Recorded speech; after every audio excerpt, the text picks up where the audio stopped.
ছাত্র জনতার গণঅভ্যুত্থানের মুখে গত ৫ আগস্ট ক্ষমতাচ্যুত হয়ে ভারতে আশ্রয় নেন সাবেক প্রধানমন্ত্রী শেখ হাসিনা। সর্বশেষ তথ্য অনুযায়ী তিনি এখনও ভারতেই অবস্থান করছেন। এরই পরিপ্রেক্ষিতে সম্প্রতি সামাজিক যোগাযোগ মাধ্যম ফেসবুকে শেখ হাসিনার একটি ভিডিও প্রচার করে দাবি করা হচ্ছে ভারতে প্রথমবার প্রকাশ্যে শেখ হাসিনা।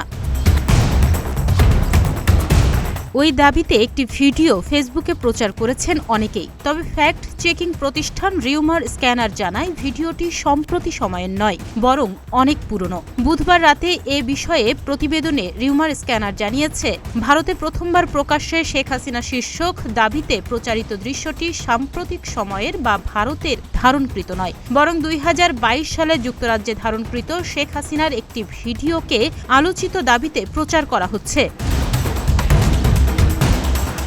ইউটিউবে প্রচারিত ওই ভিডিওতে উল্লেখ করা হয়, এটি ২০২২ সালের ১৮ সেপ্টেম্বর ব্রিটেনের রানীর শেষকৃত্যের আগের দিনে ধারণকৃত। পরবর্তী অনুসন্ধানে সিলেট মহানগর স্বেচ্ছাসেবক লীগের সভাপতি ও সিলেট সিটি কর্পোরেশনের ৭ নম্বর ওয়ার্ডের সাবেক কাউন্সিলর আফতাব হোসেন খানের ফেসবুক অ্যাকাউন্টে ২০২২ সালের ১৮ সেপ্টেম্বরে প্রচারিত একটি পোস্ট পাওয়া যায়। ওই পোস্টে শেখ হাসিনার একাধিক ছবি ও ভিডিও সংযুক্ত করা, যার সাথে আলোচিত ভিডিওটির সাদৃশ্য পাওয়া গেছে। ওই পোস্টে উল্লেখ করা হয়, শেখ হাসিনা যুক্তরাজ্যের রাজা কর্তৃক আয়োজিত রাষ্ট্রপ্রধানদের সংবর্ধনায় যোগ দিতে বাকিংহাম প্যালেসে যাওয়ার পথে এই ছবি ও ভিডিওগুলো ধারণ করা হয়েছে। পোস্টটিতে যুক্তরাজ্যের ক্লারিজ হোটেলকে স্থান হিসেবে ট্যাগ করা হয়েছে।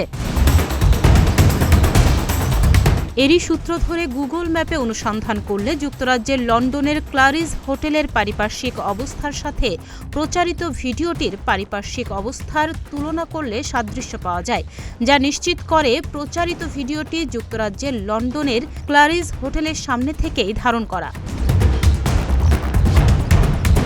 এছাড়া প্রাসঙ্গিক কিওয়ার্ড সার্চ করলে মূলধারার গণমাধ্যম প্রথম আলোতে ২০২২ সালের ১৫ সেপ্টেম্বর প্রকাশিত একটি সংবাদ প্রতিবেদনে জানা যায়, রানী দ্বিতীয় এলিজাবেথের শেষকৃত্য এবং জাতিসংঘ সাধারণ পরিষদের ৭৭তম অধিবেশনে যোগ দিতে সাবেক প্রধানমন্ত্রী শেখ হাসিনা ১৫ সেপ্টেম্বর ২০২২ সালে ঢাকা ছেড়েছিলেন। সফর অনুযায়ী শেখ হাসিনা ১৮ সেপ্টেম্বর ২০২২ তারিখে বাকিংহাম প্যালেসে রাষ্ট্র ও সরকার প্রধানদের সম্মানে রাজার এক সংবর্ধনায় যোগ দেবেন এবং ২০২২ সালের ১৮ সেপ্টেম্বর সাবেক প্রধানমন্ত্রী শেখ হাসিনা ওয়েস্টমিনিস্টার অ্যাবেতে রানী দ্বিতীয় এলিজাবেথের শেষকৃত্যে অংশ নেবেন। এছাড়া বাংলাদেশ সংবাদ সংস্থার ওয়েবসাইটে ২০২২ সালের ১৮ সেপ্টেম্বর প্রকাশিত একটি সংবাদ প্রতিবেদনে উল্লেখ করা হয়, সাবেক প্রধানমন্ত্রী শেখ হাসিনা বিশ্বের অন্যান্য দেশের নেতাদের সঙ্গে বাকিংহাম প্যালেসে রাজা তৃতীয় চার্চের দেয়া অভ্যর্থনায় যোগ দেন। তাছাড়া প্রাসঙ্গিক কিওয়ার্ড সার্চ করলে ভারতে এখনও পর্যন্ত বাংলাদেশের সাবেক প্রধানমন্ত্রী শেখ হাসিনাকে প্রকাশ্যে দেখা যাওয়ার বিষয়ে কোনো নির্ভরযোগ্য তথ্যসূত্র প্রমাণ পাওয়া যায়নি। সুতরাং ২০২২ সালে যুক্তরাজ্যে ধারণকৃত শেখ হাসিনার একটি ভিডিওকে সাম্প্রতিক সময়ে ভারতে শেখ হাসিনার প্রথমবার প্রকাশ্যে আসা দৃশ্য দাবিতে প্রচার করা হয়েছে, যা সম্পূর্ণ মিথ্যা। তাহনিয়া ইয়াসমিন, প্রতিদিনের বাংলাদেশ।